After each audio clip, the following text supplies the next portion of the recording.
ಕೆಲವೊಂದು ಕಮಿಟಿಗಳನ್ನು ನೋಡಿ, ಅದರಲ್ಲಿ ಮೊದಲನೇದು ಇಂಪಾರ್ಟೆಂಟ್ ಆಗಿರೋದು ರಾಜಾ ಚೆಲ್ಲಯ್ಯ ಕಮಿಟಿ ಅಂತ ಹೇಳ್ಕೊಂಡಿರ್ತೀರಾ, 1991ರಲ್ಲಿ ಬಂದಿರೋದು. ರೆಕಮೆಂಡೇಶನ್ಸ್ ನೋಡಿ, ಕಾರ್ಪೊರೇಟ್ ಟ್ಯಾಕ್ಸ್ ನ ಕಡಿಮೆ ಮಾಡೋದಕ್ಕೆ ಹೇಳ್ತೆ, ಅರೌಂಡ್ 40% ಇಳಿಸೋದಕ್ಕೆ ಹೇಳ್ತೆ. ಸೊ ಬಟ್ ನಾವು ಎಷ್ಟಿದೆ ಇದು ಈಗ ಸದ್ಯದಲ್ಲಿ ಇರೋದು 22% ನೆನಪಲ್ಲಿ. ಟ್ಯಾಕ್ಸ್ ಸಿಸ್ಟಮ್ ಅನ್ನ ಸಿಂಪ್ಲಿಫೈ ಮಾಡೋದಕ್ಕೆ ಹೇಳ್ತೆ, ಸರಳೀಕರಣ, ಸರಳ ಆದಷ್ಟು ಸಿಂಪಲ್ ಆದಂತ ಟ್ಯಾಕ್ಸ್ ಸಿಸ್ಟಮ್ ಇದ್ದಷ್ಟು ಏನಾಗುತ್ತೆ, ಜಾಸ್ತಿ ಜನ ತೆರಿಗೆಯನ್ನ ಕಟ್ತಾರೆ. ಅದಲ್ಲದೆ ವ್ಯಾಟ್ ಅನ್ನ ಇಂಪ್ಲಿಮೆಂಟೇಷನ್ ಮಾಡೋದಕ್ಕೆ ಹೇಳ್ತಾರೆ, ವ್ಯಾಲ್ಯೂ ಆಡೆಡ್ ಟ್ಯಾಕ್ಸ್ ಏನಿಲ್ಲ ಇದನ್ನ ಇಂಪ್ಲಿಮೆಂಟ್ ಮಾಡೋದಕ್ಕೆ ಹೇಳ್ತಾರೆ. ಸೊ ಅದನ್ನು ಕೂಡ ನೀವು ನೋಡ್ಬೋದು. So apart from that tax information ನ ಡಿಜಿಟೈಸೇಷನ್ ಮಾಡುವಂತ ಪ್ರಯತ್ನವನ್ನ ಮಾಡಿದ್ದೀನಿ. ಟ್ಯಾಕ್ಸ್ ಇನ್ಫಾರ್ಮೇಶನ್ ಡಿಜಿಟೈಸೇಷನ್, ತೆರಿಗೆಗೆ ಸಂಬಂಧಪಟ್ಟಂತ ಮಾಹಿತಿಗಳನ್ನ ಡಿಜಿಟಲೀಕರಣ ಮಾಡೋದಕ್ಕೆ ಕೂಡ ಹೇಳ್ತಾರೆ ರಾಜಾ ಚೆಲ್ಲಯ್ಯ ಕಮಿಟಿ. ಸೊ ಇನ್ನು ಅಸೀಂ ದಾಸ್ ಗುಪ್ತಾ ಕಮಿಟಿ, ಇದು ಯಾಕೆ ನಮ್ಗೆ ಇಂಪಾರ್ಟೆಂಟ್ ಅಂದಾಗ GST ಬಗ್ಗೆ ಮೊದಲ ಬಾರಿಗೆ ಹೇಳಿದ್ದು, GST ಅನ್ನ ತರಬೇಕು ಭಾರತದಲ್ಲಿ ಅನ್ನೋಂತ ಇದನ್ನ ಹೇಳಿದ್ದು. So next task force on Vijay Kelkar, ಇದು ಕೂಡ ಏನ್ ಮಾಡುತ್ತೆ, ಸೊ GST ಅನ್ನ ರೋಲ್ ಔಟ್ ಮಾಡೋದಕ್ಕೆ ಹೆಲ್ಪ್ ಮಾಡುತ್ತೆ. ಓಕೆ, ಸೊ ಇದನ್ನ ಟ್ಯಾಕ್ಸ್ ರಿಫಾರ್ಮ್ಸ್ಗೆ ಸಂಬಂಧಪಟ್ಟಾಗಿ 2002-2005 ನ ಟೈಮಲ್ಲಿ ಬಂದಿರೋದು. ಸೊ ಈ ತರದೆಲ್ಲ ಕೆಲವೊಂದು ಕಮಿಟಿಗಳನ್ನ ನೀವು ನೋಡ್ಬೋದು ತೆರಿಗೆಗೆ ಸಂಬಂಧಪಟ್ಟ. ಇನ್ನು ಟ್ಯಾಕ್ಸ್ ರಿಲೇಟೆಡ್ ಕೆಲವೊಂದು ಕಾನ್ಸೆಪ್ಟ್ ಗಳನ್ನ ನೋಡಿ, ಅದನ್ನ ಒಂದೊಂದಾಗಿ ಏನ್ ತಗೋತೀವಿ, ಟ್ಯಾಕ್ಸ್ ಪ್ಲಾನಿಂಗ್ ಅಂತ ಕರಿತೀವಿ. ಟ್ಯಾಕ್ಸ್ ಪ್ಲಾನಿಂಗ್ ಅಂತಂದಾಗ ಏನು, so it is both ethical and legal.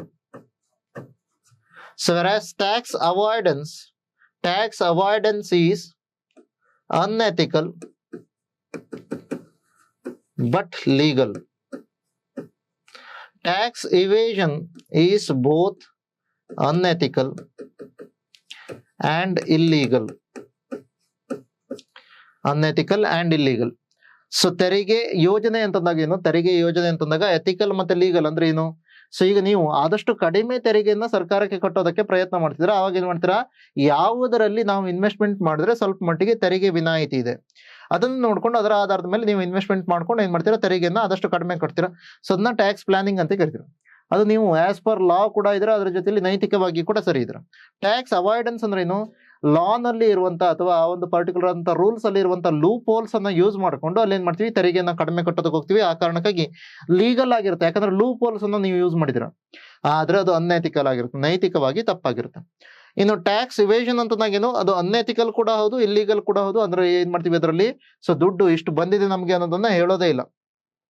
So ಆ ತರ ಇದ್ದಾಗ ಅದನ್ನ ನಾವೇನ್ ಕರಿತೀವಿ, ಟ್ಯಾಕ್ಸ್ ಇವೇಷನ್ ಅಂತ ಕರಿತೀವಿ. ಸೊ ನೆಕ್ಸ್ಟ್ ಮತ್ತೊಂದು ಕಾನ್ಸೆಪ್ಟ್ ಬರುತ್ತೆ, ಸರ್ಚಾರ್ಜ್ ಮತ್ತೆ ಸೆಸ್ ಅಂತ ಕರಿತೀವಿ. ಸರ್ಚಾರ್ಜ್ ಮತ್ತೆ ಸೆಸ್ ಎರಡು ಕೂಡ ಏನು, so they are tax on taxes ಅಂತ ಕರಿತೀವಿ. ತೆರಿಗೆಯ ಮೇಲೆ ಮತ್ತೆ ತೆರಿಗೆನ ನೀವು ವಿಧಿಸ್ತೀರಾ ಅಂದ್ರೆ ಅದಕ್ಕೆ ಇದು ಎರಡು ಹೆಸರನ್ನ ಕೊಡ್ತೀರಾ. ಅದ್ರ ಡಿಫ್ರೆನ್ಸ್ ಏನು ಅಂತಂದ್ರೆ, ಸರ್ಚಾರ್ಜ್ ನಲ್ಲಿ ಏನ್ ಕಲೆಕ್ಟ್ ಆಗುತ್ತೆ ಇದನ್ನ ಸರ್ಕಾರ ಏನ್ ಮಾಡ್ಬೋದು, ಜನರಲ್ ಪರ್ಪಸ್ಗಾಗಿ ಯೂಸ್ ಮಾಡ್ಬೋದು. ಆದ್ರೆ ಸೆಸ್ ಅಲ್ಲಿ ಕಲೆಕ್ಟ್ ಆಗ್ಬೇಕಾದ್ರೆ ಇದಕ್ಕಿಂದೆ ಸ್ಪೆಸಿಫಿಕ್ ಆದಂತ ಪರ್ಪಸ್ ಅನ್ನ ಹೇಳಿರ್ತಾರೆ, ಆ ಪರ್ಪಸ್ಗಾಗಿ ಮಾತ್ರ ಬಳಸಬಹುದು. ಫಾರ್ ಎಕ್ಸಾಂಪಲ್ ಎಜುಕೇಶನ್ ಸೆಸ್ ಅಂತ ಹೇಳಿ ನೀವೇನಾದ್ರೂ ಕಲೆಕ್ಟ್ ಮಾಡಿದಿರಾ ಅಂತಂದ್ರೆ ಆವಾಗ ಎಜುಕೇಶನ್ ರಿಲೇಟೆಡ್ ಸ್ಕೀಮ್ಗಳಲ್ಲಿ ಮಾತ್ರ ನೀವು ಯೂಸ್ ಮಾಡಬೇಕು. ನೀವೇನಾದ್ರೂ ಅದನ್ನ ಅಗ್ರಿಕಲ್ಚರ್ ಇನ್ಫ್ರಾಸ್ಟ್ರಕ್ಚರ್ ಸೆಸ್ ಅಂತೇಳಿ ಯೂಸ್ ಮಾಡಿದ್ರೆ ಅದನ್ನ ಅಗ್ರಿಕಲ್ಚರ್ ಇನ್ಫ್ರಾಸ್ಟ್ರಕ್ಚರ್ಗೆ ಸಂಬಂಧಪಟ್ಟಾಗೆ ಖರ್ಚು ಮಾಡಬೇಕು. ಅಥವಾ ಈಗ ಮತ್ತೊಂದು ನೋಡಿದ್ವಿ, ಕಂಪನ್ಸೇಷನ್ ಸೆಸ್ ಅಂತೇಳಿ ನೀವೇನಾದ್ರೂ ಕಲೆಕ್ಟ್ ಮಾಡ್ತಾ ಇದ್ರೆ ಅಂದ್ರೆ ಅದನ್ನ ಕಂಪನ್ಸೇಷನ್ಗಾಗಿನೇ ಕೊಡ್ಬೇಕು ಅಂತ. ಸೊ ಆ ತರ ಸೆಸ್ ಅಲ್ಲಿ ಸ್ಪೆಸಿಫಿಕ್ ಆಗಿ ಹೇಳ್ತೀರಾ, ಅದರ ಸರ್ಚಾರ್ಜ್ ಅಲ್ಲಿ ಓವರ್ ಆಲ್ ಆಗಿ ಇದು ಏನಾಗುತ್ತೆ, ಸೊ ಎಲ್ಲಾ ರೀತಿಯ ಯೋಜನೆಗಳಿಗೂ ಹೋಗ್ಬೋದು, ಏನು ತೊಂದರೆ ಇಲ್ಲ. ಆದ್ರೆ ಇಲ್ಲಿ ಮಾತ್ರ ಏನ್ ಕಲೆಕ್ಟ್ ಆಗಿರುತ್ತೋ ಅದು ಸ್ಪೆಸಿಫಿಕ್ ಆದಂತ ರೀಸನ್ಸ್ಗಾಗಿ ಕಲೆಕ್ಟ್ ಆಗಿದೆ. ಸೊ ಇದು ಕೆಲವೊಂದು ಕಾನ್ಸೆಪ್ಟ್ಗಳು ತೆರಿಗೆಗೆ ಸಂಬಂಧಪಟ್ಟಾಗ. ನೆಕ್ಸ್ಟ್ ಬರೋಣ. ಓಕೆ,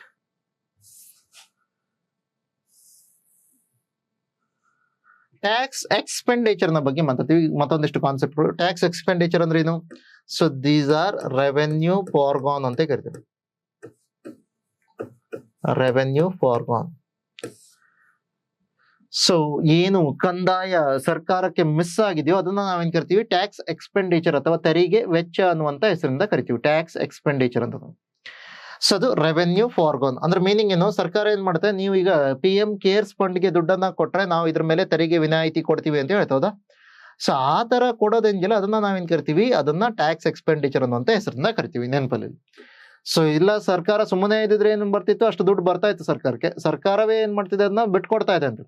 ಸೊ ಅಂತದನ್ನ ನಾವು ಟ್ಯಾಕ್ಸ್ ಎಕ್ಸ್ಪೆಂಡಿಚರ್ ಅಂತ ಕರಿತೀವಿ, ತೆರಿಗೆ ವೆಚ್ಚ. ಟ್ಯಾಕ್ಸ್ ಟು GDP ರೇಷಿಯೋ ಅಂತಂದ್ರೆ ಏನು, simple tax divided by GDP. Tax buoyancy ಅಂತಂದ್ರೆ ಏನು, percentage tax, percentage change in tax divided by percentage change in GDP ಅಂತ ತಗೋತಾರೆ. ಸೊ ಇವು ಎರಡು ಏನ್ ಹೇಳುತ್ತೆ ಅಂತ ಕೇಳಿದಾಗ, whenever tax to GDP ratio or tax buoyancy is higher, so that implies tax compliance is higher. Tax compliance is higher. ತೆರಿಗೆ buoyancy ಆಗಿರ್ಬೋದು ಅಥವಾ ತೆರಿಗೆ ಮತ್ತು GDP ಯ ಅನುಪಾತ ಆಗಿರ್ಬೋದು, ಇದು ಎರಡನ್ನು ಜಾಸ್ತಿ ಇದೆ ಅಂತಂದ್ರೆ ಅವಾಗ ಏನಾಗುತ್ತೆ, ಹೆಚ್ಚು ಜನ ತೆರಿಗೆಯನ್ನ ಕಟ್ತಾ ಇದಾರೆ ಅನ್ನೋಂಥ ಮೀನಿಂಗ್ ಅನ್ನ ಕೊಡುತ್ತೆ. ಅದಕ್ಕೆ ನೆನಪಲ್ಲಿ. ಇನ್ನು ಟಾಬಿನ್ ಟ್ಯಾಕ್ಸ್ ಅಂತ ಕರಿತೀವಿ. ಟಾಬಿನ್ ಟ್ಯಾಕ್ಸ್ ಯಾವ್ದ್ರ ಮೇಲೆ ವಿಧಿಸಲಾಗತ್ತೆ ಅಂತ ಕೇಳಿದಾಗ ಫಾರಿನ್ ಇನ್ವೆಸ್ಟ್ಮೆಂಟ್ ನ ಮೇಲೆ ವಿಧಿಸಲಾಗ್ತಾರೆ. ವಿದೇಶಿ ಹೂಡಿಕೆಯ ಮೇಲೆ ವಿಧಿಸುವಂತದನ್ನ ನಾವೇನ್ ಕರಿತೀವಿ, ಟಾಬಿನ್ ತೆರಿಗೆ ಅಂತ ಕರಿತಾರೆ. ಪಿಗುವಿಯನ್ ಟ್ಯಾಕ್ಸ್ ಅಂತಂದಾಗ, ಪಿಗುವಿಯನ್ ತೆರಿಗೆ ಯಾವ್ದ್ರ ಮೇಲೆ ಬೀಳತ್ತಂತ ಕೇಳಿದಾಗ ಸೋಷಿಯಲ್, ಓಕೆ, ಅದರಲ್ಲಿ ಏನಾದ್ರು ಹಿಡನ್ ಸೋಷಿಯಲ್ ಕಾನ್ಸರ್ನ್ ಇದೆ ಅಂತಂದ್ರೆ ಲೈಕ್ ಯಾವ್ದಾಗಿರ್ಬೋದು, ಎನ್ವಿರಾನ್ಮೆಂಟಲ್ ಇಶ್ಯೂಸ್ಗೆ ಸಂಬಂಧಪಟ್ಟಿರ್ಬೋದು, ಅದಲ್ವಾ. ಸೊ ಇದನ್ನೆಲ್ಲ ಈ ತರ ಇದ್ದದನ್ನ ನಾವೇನ್ ತಗೋತೀವಿ, ಪಿಗೋವಿಯನ್ ಟ್ಯಾಕ್ಸ್ ಅಂತ ತೆರಿಗೆ. ಫಾರ್ ಎಕ್ಸಾಂಪಲ್ ನಮ್ಮಲ್ಲಿ ಕಾರ್ಬನ್ ಟ್ಯಾಕ್ಸ್ ಅಂದ್ರೆ ಬರುತ್ತೆ. ಕಾರ್ಬನ್ ಟ್ಯಾಕ್ಸ್ ಅಂದ್ರೆ ಏನು, ನೀವು ಫಾಸಿಲ್ ಫ್ಯೂಲ್ ಅನ್ನ, ಪಳೆಯುಳಿಕೆ ಇಂಧನಗಳನ್ನ ಬಳಸ್ತಾ ಇರೋದ್ರಿಂದಾಗಿ ಸೊ ಏನಾಗ್ತಿದೆ, ಹವಾಮಾನ ಅಥವಾ ವಾತಾವರಣ ಹಾಳಾಗ್ತಾ ಇದೆ ಅಂತ, ಅದರ ಮೇಲೆ ನಾವು ತೆರಿಗೆಯನ್ನ ವಿಧಿಸೋದು. ಆ ತರದೆಲ್ಲ ಇದ್ರೆ ಅದನ್ನ ಪಿಗೋವಿಯನ್ ಟ್ಯಾಕ್ಸ್ ಅಂತ ಕರಿತೀವಿ. ಅಥವಾ ಆಲ್ಕೋಹಾಲ್ ನ ಮೇಲೆ ನೀವೇನ್ ಮಾಡ್ತೀರಾ, ಸಿನ್ ಟ್ಯಾಕ್ಸ್ ಅಂದ್ರೆ ಹಾಕ್ತೀರಾ. ಪಾಪ ಮಾಡ್ತಾ ಇದ್ರೆ ಅದಕ್ಕಾಗಿ ತೆರಿಗೆಯನ್ನ ವಿಧಿಸ್ತಿದ್ವಿ. ಸೊ ಯಾಕಂದ್ರೆ ಅದ್ರ ಮೇಲೆ, ಅದರಲ್ಲಿ ಲಾಭ ಏನಾಗ್ತದೆ ಆಲ್ಕೋಹಾಲ್ ನ ಮ್ಯಾನುಫ್ಯಾಕ್ಚರ್ ಮಾಡುವಂತ ಕಂಪನಿಗಳಿಗೆ ಆ ಲಾಭದ ಜೊತೆಯಲ್ಲಿ ಸೋಷಿಯಲ್ ಕಾನ್ಸರ್ನ್ಸ್ ಇದೆ. ಅದನ್ನ ಬಳಸ್ತಾ ಇರೋದ್ರಿಂದಾಗಿ ಬಹಳಷ್ಟು ಜನಕ್ಕೆ ಏನಾಗ್ತಿದೆ, ಈ ತರದ ಪ್ರಾಬ್ಲಮ್ಗಳಾಗ್ತಿದೆ. ಅದಕ್ಕಾಗಿ ನೀವೇನ್ ಮಾಡ್ಬೇಕಾಗತ್ತೆ, ಎಕ್ಸ್ಟ್ರಾ ತೆರಿಗೆಯನ್ನ ಕಟ್ಟಬೇಕು ಅಂತ ಹೇಳ್ತದೆ. ಇನ್ನು DTAA ಅಂತಂದ್ರೆ ಏನು, ಡಬಲ್ ಟ್ಯಾಕ್ಸೇಷನ್ ಅವಾಯ್ಡೆನ್ಸ್ ಅಗ್ರಿಮೆಂಟ್ ಅಂತ ಕೇಳ್ತೀರಾ. ಅಂದ್ರೆ ಬೇರೆ ಬೇರೆ ದೇಶಗಳ ಮಧ್ಯದಲ್ಲಿ ಸೊ ಒಂದೇ ರೀತಿಯ ಉತ್ಪನ್ನಗಳಿಗೆ ಎರಡೂ ದೇಶಗಳು ಮತ್ತೆ ಮತ್ತೆ ನಿಮ್ಗೆ ತೆರಿಗೆಯನ್ನ ಹಾಕತ್ತೆ ಅಂತಂದ್ರೆ ಅವಾಗ ಏನಾಗುತ್ತೆ, ಅದರ ರೇಟ್ ಜಾಸ್ತಿ ಆಗೋ ಚಾನ್ಸ್ ಇರುತ್ತೆ. ಅದಕ್ಕಾಗಿ ಆ ತರ ಡಬಲ್ ಟ್ಯಾಕ್ಸೇಷನ್ ಆಗಬಾರ್ದು ಅನ್ನೋ ಕಾರಣಕ್ಕಾಗಿ ಆ ತರದ ಅವಾಯ್ಡೆನ್ಸ್ ಅಗ್ರಿಮೆಂಟ್ಗಳನ್ನ ಮಾಡ್ತಾರೆ. ಡಬಲ್ ಟ್ಯಾಕ್ಸೇಷನ್ ಅವಾಯ್ಡೆನ್ಸ್ ಅಗ್ರಿಮೆಂಟ್ ಅಂತ ಕೇಳ್ತಾರೆ.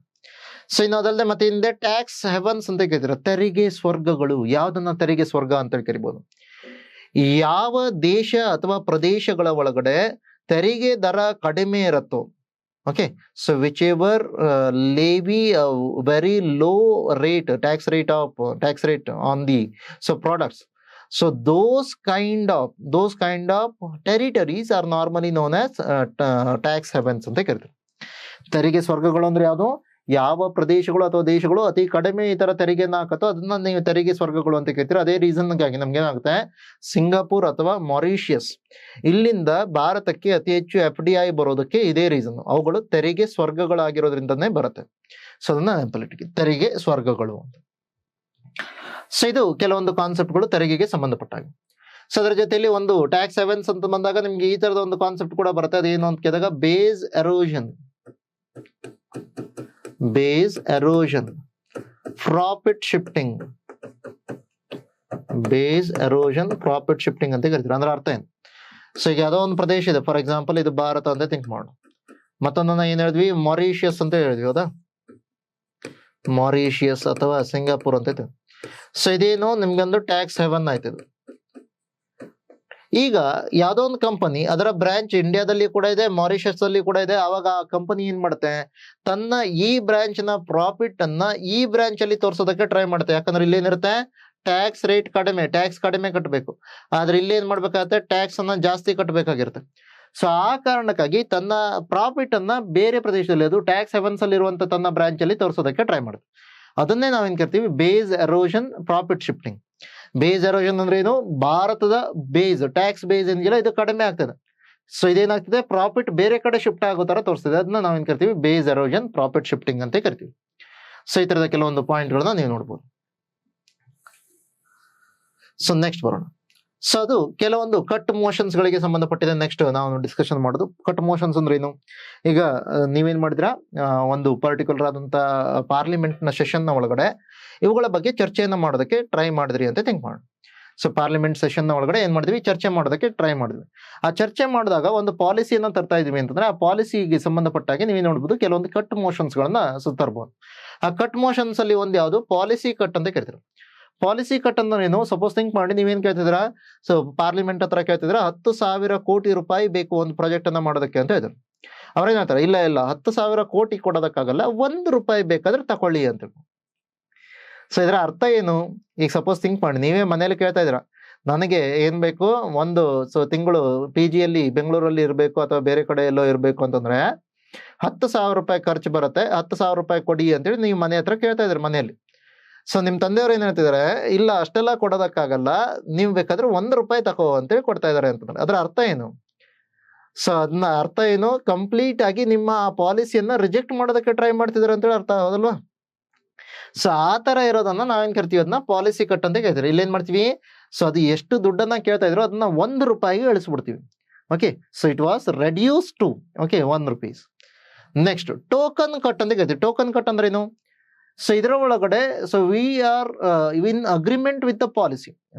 ಪಾಲಿಸಿ ಏನಿದೆಯೋ ಅಥವಾ ನೀತಿ ಏನಿದೆಯೋ ಅದನ್ನ ಜಾರಿಗೆ ತರೋದಕ್ಕೆ ಏನು ಪ್ರಾಬ್ಲಮ್ ಇಲ್ಲ ನಮಗೆ, ಅಥವಾ ಅವುಗಳನ್ನ ಪಾಸ್ ಮಾಡೋದಕ್ಕೆ ಏನು ಪ್ರಾಬ್ಲಮ್ ಇಲ್ಲ. ಆದ್ರೆ ನಾವೇನು ಕ್ವಶನ್ ಮಾಡ್ತಿದ್ವಿ, ರೈಸ್ ಮಾಡ್ತಾ ಇದೀವಿ ಅಂತ ಕೇಳಿದಾಗ ಇಂಪ್ಲಿಮೆಂಟೇಷನ್ ರಿಲೇಟೆಡ್ ಕ್ವಶನ್ಸ್ ಗಳನ್ನ ಅರೈಸ್ ಮಾಡ್ತಿರೋ, ಕಾನ್ಸೆಪ್ಟ್ ಗಳನ್ನ ಅರೈಸ್ ಮಾಡ್ತಿದ್ರು ಅಂತ.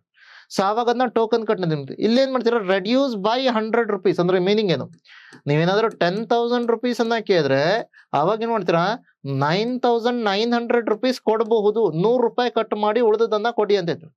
ರೆಡ್ಯೂಸ್ ಬೈ ₹100, ಇದು ರೆಡ್ಯೂಸ್ ಟು, ಇದು ರೆಡ್ಯೂಸ್ ಬೈ, ನೆನಪಲ್ಲಿ ₹100 ಕಟ್ ಮಾಡಿ ಕೊಡ್ತೀರಾ ಉಳಿದದನ್ನ. ಸೊ ಅದು ಟೋಕನ್ ಕಟ್ ಅಂತ ಕೇಳ್ತೀರಾ. ಓಕೆ, ಸೊ ಇನ್ ನೆಕ್ಸ್ಟ್ ಬರುತ್ತೆ ಎಕಾನಮಿ ಕಟ್ ಅಂತ ಕೇಳ್ತೀರಾ. ಎಕಾನಮಿ ಕಟ್ ಅಂದಾಗ ಏನ್ ಮಾಡ್ತೀರಾ, ರೆಡ್ಯೂಸ್ ಬೈ ಸ್ಪೆಸಿಫಿಕ್ ಅಮೌಂಟ್, ನಿರ್ದಿಷ್ಟ ಮೊತ್ತವನ್ನ ಕಡಿಮೆ ಮಾಡಿ ಹೇಳ್ತೀವಿ, ಇಷ್ಟು ಇದು ಅವಶ್ಯಕತೆ ಇಲ್ಲ, ಸೊ ಇದನ್ನ ಬಿಟ್ಟು ಉಳಿದದನ್ನ ಮಾತ್ರ ನೀವು ಖರ್ಚು ಮಾಡಿ ಅಂತ ಹೇಳ್ತೀವಿ. ಸೊ ಆ ತರದನ್ನ ನಾವು ಕಟ್ ಮೋಷನ್ಸ್ ಗಳ ಒಳಗಡೆ ನೋಡ್ತೀವಿ. Okay, so thank you for joining. ಮತ್ತೆ ಸಿಗೋಣ ನೆಕ್ಸ್ಟ್ ವಿಡಿಯೋದಲ್ಲಿ. ಅಲ್ಲಿ ತನಕ ಎಲ್ಲರೂ ಕೂಡ ಆರಾಮಾಗಿರಿ. Take care, bye and see you.